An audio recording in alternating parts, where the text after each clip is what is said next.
अस्सलामुअलैकुम, welcome to a new blog. और आज का जो ब्लॉग है वो मैंने शुरू कर लिया था जी दोपहर के टाइम से। दोपहर को था ये कि धूप जो है ना वो काफ़ी ज़्यादा निकली हुई थी, मौसम जो है वो काफ़ी हद तक चेंज हो गया है। ये था कि 1-2 दिन पहले ना दोबारा से सर्दी-सर्दी सी फ़ील हो रही थी, अब ये है कि धूप आज काफ़ी ज़्यादा निकली हुई थी। तो मौसम जो है ना वो बड़ा ही ऐसे खुला-खुला सा खुशगवार सा हुआ था। तो मैंने कहा पहले हम थोड़ी देर धूप में बैठ जाते हैं और उसके बाद जो है ना बाकी के अपने काम भी जो है ना वो कर लूँगी। अच्छा, सुबह-सुबह के टाइम हुआ ये कि मैंने अपने बेटे को स्कूल भेज दिया था, हस्बैंड भी ऑफ़िस चले गए थे। उसके बाद जी बनाया मैंने अपने लिए ब्रेकफ़ास्ट, और वो करने के बाद थोड़ी देर मैंने रेस्ट किया और उसके बाद फिर मैं बाज़ार चली गई और बाज़ार जाके मैं बस थोड़ी बहुत मेरी चीज़ें ख़त्म हुई हुई थी, वो मैं लेकर आई। और बस भई मैं जब वो लेकर आई हूँ तो मेरी आ गई मेड, और आज मैंने अपने कपड़े वॉश करवाने थे और मैंने कहा चलो जी आज जो है ना धूप भी निकली हुई है, तो ये है कि फटाफट से सूख भी जाएँगे। सर्दियों में होता ये है कि कपड़े जो है वो सूखते ही नहीं है, इतना टाइम लग जाता है, 2 से 3 दिन लग जाते हैं, फिर कहीं जाके कपड़े जो है ना वो ड्राई होते हैं। तो आज की जो मेरी पूरी डे की रूटीन रहेगी ना वही मैंने आप लोगों के साथ शेयर की हुई है। बड़ा ही इंटरेस्टिंग और मज़े का व्लॉग होने वाला है। तो यहाँ पे जी मैंने उनको कपड़े बता दिए थे कि किस तरह से मशीन में जो है वो डालने हैं। उसके बाद उनको बताने के बाद जी मैं आ गई अपने किचन में, और आलू जो हैं वो मैंने बॉईल करके रखे हुए थे पहले से ही, मतलब सुबह ही जब मैं उठी थी ना तो मैंने आलू बॉईल करने के लिए रख दिए थे, क्योंकि आज जो है वो मेरा इरादा था कि मैं ना आलू वाले पराठे बच्चों को बना के दे दूँगी। तो बस यहाँ पे सारी तैयारियाँ शारियाँ मैंने कर ली थी, और पराठे जो है ना वो मैं दोपहर को बच्चों को बना के दे दूँगी। क्योंकि सर्दियाँ हैं ना, तो सर्दियों में ना ये आलू के पराठे कभी-कभी अगर खाए जाएँ ना तो फिर मज़े के लगते हैं। तो बस मैं सारा मिक्सचर जो है वो बना के रख लेती हूँ। फिर मुझे ये होता है कि जिसने कोई टिक्कियाँ वग़ैरह खानी होंगी मैं उसको वो बना दूँगी, जिसने रोटी पराठा खाना होगा उसको मैं वो बना के दे दूँगी। तो बस मैं यहाँ पे आलू को पील ऑफ कर लूँगी और उसके बाद जो है ना सारी इसकी मिक्सिंग कर लूँगी, और मज़े के पराठे जो है ना वो दोपहर को बन जाएँगे। अच्छा जी, इन कामों के साथ-साथ मैंने दूसरे काफ़ी काम भी कर लिए थे, अपने रूम्स को क्लीन कर लिया था। आपको पता है क्लीनिंग जो है वो रोज़ाना ही होती है, तो बस फिर ये होता है कि थोड़ा बहुत जो है वो किचन का काम समेटा जाता है। उसके बाद मैं अपने रूम में चली जाती हूँ, उसका काम समेटती हूँ। फिर ये है कि इस तरह जो है ना सारा दिन भाग-दौड़ जो है वो लगी रहती है तमाम लेडीज़ की। फिर जी मेरे बेटे का स्कूल से आने का टाइम हो गया, और जब वो आया तो ऐसे इसको फ़ीवर सा फ़ील हो रहा था। तो फिर उसको मैं फिर शाम के टाइम पे डॉक्टर पे लेके गई, तो क्योंकि उसको बुखार फिर शाम तक ना हो गया हुआ था। फिर ये था कि मैंने उसको अकेडमी भी नहीं भेजा, मैंने कहा आज जो है ना प्रॉपर रेस्ट कर लो, तो फिर ये है कि थोड़ी तबीयत जो है वो बेहतर हो जाएगी। तो ख़ैर जी वहाँ पे जी आलू जो है वो मैंने पील ऑफ कर लिए थे। उसके बाद मैं आटे की तरफ आ गई, क्योंकि आटा भी मेरा ख़त्म हुआ हुआ था, गूँधा हुआ ख़त्म हुआ हुआ था।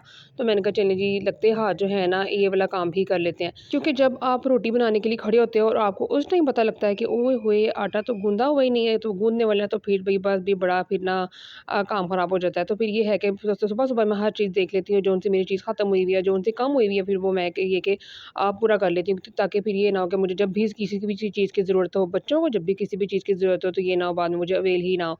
तो बस ये पूरा इंतज़ाम जो है ना वो मैं करके रखती हूँ। उसके बाद जी हो जाएगी यहाँ पे काउंटर टॉप की क्लीनिंग, और जैसा कि मैंने आपको बताया कि वो इसको बुखार फ़ील कर रहा था, तो उसको ना यहाँ पे ना मैंने ग्रीन टी बना के दे दी थी। मैं कहा आप ना ग्रीन टी ले लो, साथ इसके रस ले लो, और ये है कि आप ना रोटी जो है ना वो ना ही खाओ तो बेहतर है।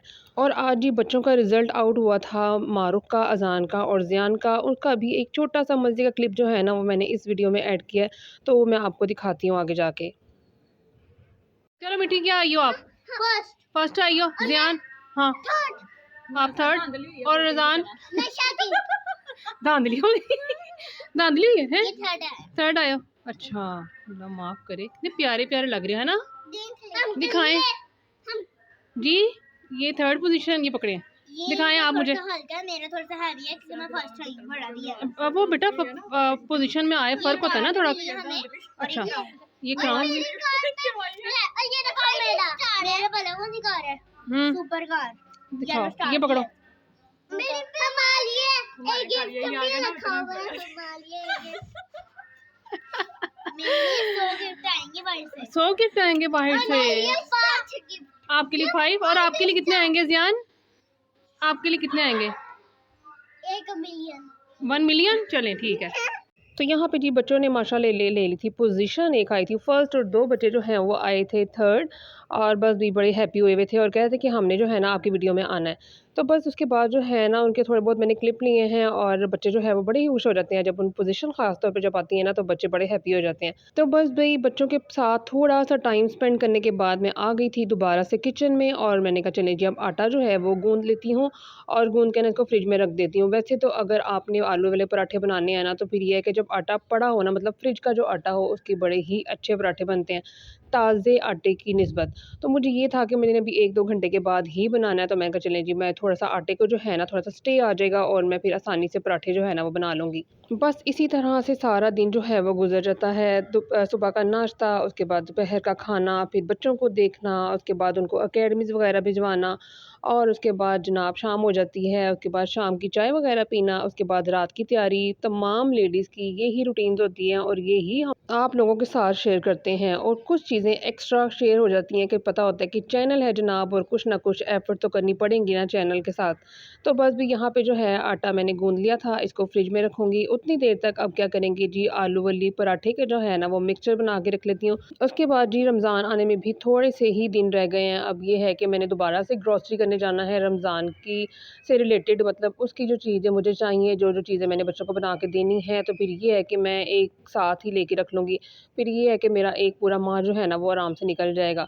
क्योंकि कोई सी भी चीज़ अगर आप बना रहे हो और उसमें कोई चीज़ ऐड होनी हो और वो आपके पास उस टाइम पे ना निकले, तो उस टाइम परेशानी उठाने से बेहतर है कि अपनी हर चीज़ को ऑलरेडी तैयार करके रखें ताकि आपको जो है ना वो किसी भी परेशानी का सामना ना करना पड़े। तो बस यहाँ पे जी आलू हो गए थे बॉयल जैसा कि मैंने आपको बताया मैंने पील ऑफ करके रख दिया था। उसके बाद इसको मैं ठंडा करूँगी और उसके बाद जो है ना इसमें सारी चीज़ें वगैरह डाल दूँगी। अच्छा बाज़ औक़ात ऐसे होता है कि हम गरम-गरम आलूओं में ना इस तरह की स्पाइसेस वगैरह ऐड कर देते हैं, बाद में वो पानी छोड़ देते हैं और हम कहते हैं कि बस भई आलू ठीक नहीं थे और ये इस तरह उस तरह सारा ब्लेम जो है ना वो बेचारे आलूओं पे आ जाता है। तो बेहतर यही है पहले आलूओं को अच्छे तरीके से ठंडा किया जाए, उसके बाद जो है ना सारी मिक्सिंग की जाए, तो फिर बड़े ही अच्छे किस्म के पराठे बनते हैं, क्रिस्पी-क्रिस्पी से पराठे बनते हैं। मौसम चेंज हो रहा है ना और मौसम चेंज होने की वजह से ना ज़ाहिर-सी बात है जब भी मौसम चेंज होता है, जब आती है सर्दी और जब आती है गर्मी, इस दौरान ना इन मौसम की चेंजिंग में हर कोई बीमार लाज़मी होता है और वही बात है कि पहले मेरी बेटी की तबीयत ख़राब हुई हुई थी, उसको बुखार था। अभी वो मुकम्मल तौर पे ठीक हुई नहीं है कि मेरा बेटा जो है ना वो बीमार हो गया, उसको बुखार हो गया और ये है कि उसकी तबीयत काफ़ी ख़राब है, ज़ुकाम बहुत ज़्यादा है उसको। तो बस भई इसी तरह होता है जब भी मौसम चेंज होता है ना तो बस हर कोई घर में ना आपके ज़रूर इस तरह बीमार होता है। तो बस यहाँ पे देखिए जी मैंने ये बना लिया था आलू का मिक्सचर और इसको जी मैं इस तरह कवर करके रख दूँगी। कवर करके मैं इस तरह इसलिए रखती हूँ कि स्मेल जो है ना वो फ्रिज में जाए ना मतलब फ्रिज में किसी और चीज़ में ना आए या किसी और चीज़ की जो स्मेल है ना वो इसमें ना आए। बाज़ औक़ात ऐसे होता है कि हम लोग ने फ्रिज में फ्रूट्स वग़ैरह रखे होते हैं और वो जो है ना वो उसकी खुशबू इन चीज़ों में आ जाती है, इन सालन वग़ैरह में आ जाती है। तो फिर उसका टेस्ट जो है ना वो ख़राब हो जाता है। तो बेहतर यही है कि आप ऐसी चीज़ों को कवर करके रख लो ना तो फिर ये होता है कि इनमें खुशबू आती नहीं है किसी भी फ्रूट की, किसी भी वेजिटेबल की। और इसके लिए ना मैंने एक टिप भी बताई हुई है लास्ट व्लॉग में मैंने लास्ट वीडियो में मैंने ना आप लोगों के साथ शेयर की थी, तो वो बड़ी ही मज़े की टिप है और ये मैं अपनी रोज़मर्रा ज़िंदगी में ना ज़रूर अपने फ्रिज में ही रखती हूँ। अगर आप लोगों ने वो वाला क्लिप नहीं ना देखा है मतलब वो वाला व्लॉग नहीं देखा है तो आप इस तरह करें कि मेरे चैनल पे जाएँ और वहाँ पे जाके देखें और उसका लिंक जो है ना वो मैं डिस्क्रिप्शन बॉक्स में भी डाल दूँगी। बहुत ही इन्फॉर्मेटिव और बहुत ही काम की टिप्स होती हैं जो मैं आप लोग के साथ शेयर करती हूँ और वो चीज़ शेयर करती हूँ जो मैं खुद भी कर रही होती हूँ। और इन टिप्स वाली वीडियोज़ पे ना आपका रिस्पॉन्स भी मुझे बहुत अच्छा आता है। आप बहुत ही अच्छे-अच्छे कमेंट्स करते हो और मुझे बड़ी खुशी होती है कि चलिए मैं अगर आप लोगों के साथ कोई चीज़ शेयर कर रही हूँ तो वो आपको पसंद आ रही है। ठीक है जी, उसके बाद यहाँ पे जी हो गया था शाम का टाइम और टिप्स शेयर करने के साथ-साथ मुझे ये होता है कि मैं एक प्रॉपर व्लॉग जो है ना वो भी बना के आप लोग के साथ शेयर करूँ। तो जिस टाइम मैं नहीं बना पाती हूँ व्लॉग या फिर ये होता है कि मेरे पास डाटा कम होता है, फिर ये होता है कि उस दिन मैं आप लोगों के साथ टिप्स वगैरह शेयर कर देती हूँ, ताकि आप जो हो ना मेरे चैनल से कोई ना कोई वीडियो आप तक लाज़मी पहुँच जाए। तो बस ये था जी शाम का टाइम और मैं यहाँ पे बनाने लगी थी गुड़ वाले चावल। अब पहले मैं क्या करने लगी थी, मैं गुड़ वाली सेवइयाँ बना के देने लगी थी अपने बच्चों को क्योंकि मुझे था कि इनको ज़ुकाम वगैरह हुआ हुआ है, कोई मीठी चीज़ इनको बना के दे देती हूँ, मतलब गुड़ वाली कोई चीज़ ऐसी बना के दे देती हूँ, ताकि वो थोड़ा गरम-गरम खाएँ और उनको थोड़ा-सा ना रिलीफ़ हो। तो फिर मुझे था कि मैं गुड़ वाले चावल ही बना देती हूँ क्योंकि ज़ाहिर-सी बात है बुखार में तो रोटी खाई जाती नहीं बच्चों से। तो मैंने कहा चलिए ये बना के दे देते हैं और ये बच्चे जो है ना वो आसानी से खा लेंगे। और बड़े ही अच्छे और ईज़ी तरीके से बनाने लगी हूँ। कोई इसमें इतना मुश्किल काम नहीं है जितना लोग जो है ना वो बना लेते हैं कि गुड़ वाले चावल तो हमसे बनते ही नहीं है, हम किस तरह से बनाएँ? तो बस उसके लिए आसान सा तरीका ये है कि मैं पानी ले लिया था, मतलब जितने मेरे पास चावल थे ना उस हिसाब से मैंने पानी ले लिया था। मतलब अगर 2 प्याली चावल हैं तो उसमें ज़ाहिर-सी बात है 4 प्याली जो है ना पानी डलता है। तो मैंने यहाँ पे 5 प्याली पानी लिया था और उसमें गुड़ को जो है ना वो पिघला लिया था, मतलब उसको डिज़ोल्व अच्छे तरीके से जब हो जाएगा ना चूल्हे पे रख के, तो फिर मैं इसको ठंडा कर लूँगी हल्का-सा, क्योंकि मैंने इसको स्टेन करके ना तो मैंने इसको ना जग में ट्रांसफ़र करना था, ताकि इसमें कोई से भी डस्ट पार्टिकल्स होते हैं या फिर कोई ना कोई इस तरह के ज़रात होते हैं जो इतना निकल आते हैं। तो बस इसको स्टेन करना जो है ना वो लाज़मी होता है। दूसरी तरफ भी मैंने क्या किया, ऑयल रख दिया और ऑयल रख के ना इसमें मैं जो छोटी वाली सब्ज़ इलायची मैंने 4-5 ली हैं और उसके दाने जो हैं ना वो मैंने निकाल लिए थे और वो इसमें मैं डाल दूँगी।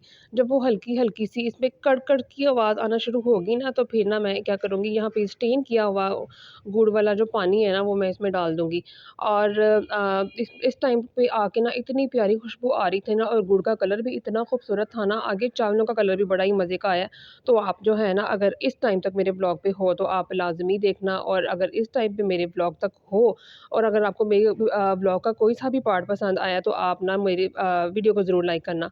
ठीक है, उसके बाद इस पॉइंट पे आके जनाब मैंने इसमें डाल दिया था सौंफ, डाल दी थी, क्योंकि मुझे था कि बच्चों के लिए ना ये बेहतर होती है, और सौंफ के साथ ना गुड़ वाले चावलों में ना टेस्ट बहुत ही ज़्यादा अच्छा आ जाता है। अच्छा इसमें ना मैंने कोई से भी जो होते हैं ना ड्राई फ्रूट्स वगैरह वो मैंने इसमें ऐड नहीं किए, क्योंकि बच्चे मेरे निकाल देते हैं, तो मैंने कहा फ़ायदा कोई नहीं है ऐड करने का। तो बस यहाँ पे जी देखें जी, गुड़ वाले चावल भी मेरे रेडी हो गए हैं, और सारा जो मेरा व्लॉग था, सारे दिन की जो मेरी रूटीन रही है, सारे दिन में मैंने जो भी किया आप लोगों के साथ शेयर किया है, और आप लोग मुझे कमेंट में ज़रूर बताइएगा कि आपको मेरा व्लॉग कैसे लगा है। तो ये देखें जी, गुड़ वाले चावलों के फाइनल लुक। अच्छा, इसको जो है ना एक टिप है इसको पकाने की, कि गुड़ वाले चावलों को आप जब भी पकाओ, मेजरमेंट आप पूरी रखो अच्छे तरीके से गुड़ वाले चाशनी की, और उसके बाद जो है ना आपने क्या करना है, आपने इसको मीडियम टू लो फ्लेम पे पकाना है। हाई फ्लेम पे पकाओगे ना तो सारी इसका जो पानी है ना वो खुश्क हो जाएगा और चावल जो है वो कच्चे रह जाएँगे। तो बस भी यही था जी मेरा आज का व्लॉग। होप सो आपको पसंद आया होगा। पसंद आया होगा तो चैनल को ज़रूर सब्सक्राइब कीजिएगा।